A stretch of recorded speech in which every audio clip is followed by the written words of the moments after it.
Bonjour à tous, je vous présente un SSV, donc c'est une sorte de buggy, donc SSV c'est pour side by side, donc c'est en fait le fait d'avoir deux sièges côte à côte, donc le SSV.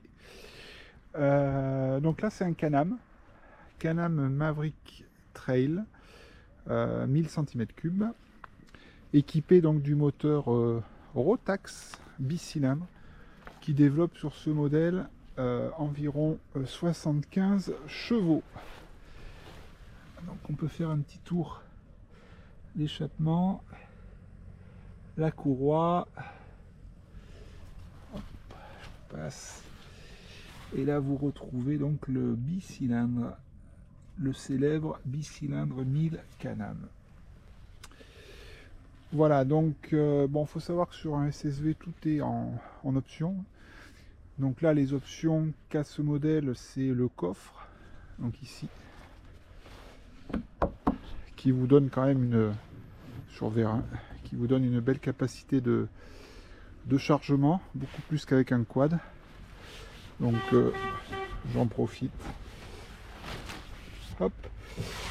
Donc ça c'est une option. En fin de compte c'est un couvre-coffre pour la modique somme de 689 €. Le filet anti-remous qui limite donc, comme son nom l'indique, les remous dans la cabine, 150 €. Un toit sport, ça va coûter dans les 500 €. Un demi pare-brise pour limiter là encore les flux dans l'habitat. On va dire que c'est dans les 300-400 €, 350 il me semble. Les rétroviseurs sport sont en option. À mon sens indispensable, le treuil pour se sortir de mauvaises situations. Ça sert pas souvent mais ça peut sauver. Et ensuite à l'intérieur on retrouve le rétroviseur panoramique, ça aussi c'est une option. Donc c'est des super petites machines, mais il faut savoir que ça coûte cher. Ça coûte cher à l'achat déjà, puisqu'un modèle comme ça, équipé comme ça, et encore on peut mettre beaucoup plus d'équipements avec des pare-brises, des essuie-glaces, des désembuages, des portes, et j'en passe. Bon, volontairement moi je l'ai laissé en configuration assez ouverte, puisqu'avant je faisais du quad, et je gardais cet esprit quad. Avant j'avais un Outlander 570, et là j'ai voulu passer au SSV pour tenter l'expérience, et je voulais un petit SSV pour pouvoir passer dans tous les chemins, parce que un gros SSV ils sont sympas, mais après on n'en fait pas grand chose sur nos chemins. Donc c'est pour ça que j'ai préféré prendre un petit SSV. Petit, enfin tout est relatif, parce qu'à côté d'un quad c'est quand même largement plus gros, et surtout j'ai voulu le laisser ouvert un minimum pour garder les sensations de liberté d'un quad. Bon, après l'autre avantage par rapport à un quad, puisqu'on fait la comparaison, c'est ça. En termes de sécurité, ça n'a pas de prix. Ça peut se retourner. Bon, vous ne serez jamais écrasé par l'engin, sous condition, évidemment, de mettre vos ceintures. Parce que tous les accidents de SSV où il y a des graves blessures ou voire pire, c'est que les personnes en général ne sont pas attachées, ils sont éjectés hors de la cabine et ils peuvent se retrouver coincés par l'arceau, et ça c'est fatal. Donc si on fait un petit tour à l'intérieur, c'est petit mais c'est super bien agencé, il y a tout ce qu'il faut, même à deux on loge parfaitement bien. Donc beaucoup d'espace. Donc là vous avez un premier rangement ici, vous avez une boîte à gants très profonde ici, vous avez des choses pour poser les bouteilles, les pommes de pain, bref, rien à voir avec un quad, c'est beaucoup plus spacieux, beaucoup plus de rangement. En contrepartie c'est des sensations totalement différentes. Voilà, donc là on va juste mettre le contact. Donc 930 km la machine. Il faut savoir que depuis que je l'ai, je fais à peu près du 14 litres au 100 et je roule plutôt cool. Donc on peut vite dépasser les 15 litres. Bon, je faisais 10 litres avec mon quad, donc il n'y a rien d'étonnant.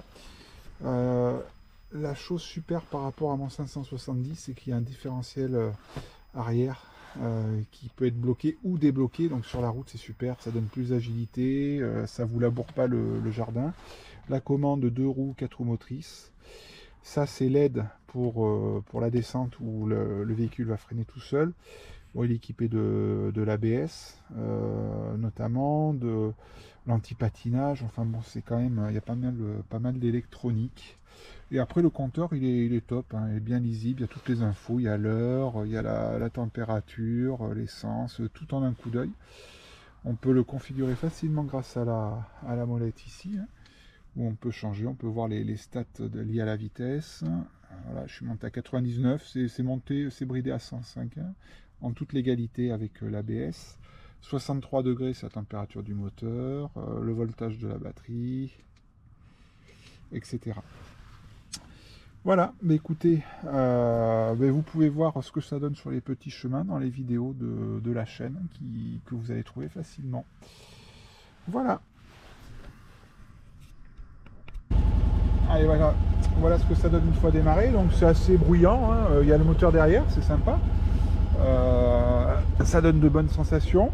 Encore une fois complètement différent du quad. Bon, l'éclairage, je m'en sers pas la nuit, donc bon, ça n'a pas l'air hyper puissant, mais bon, finalement je m'en sers pas, donc ça me dérange pas. Je vais pas rajouter de barres de LED.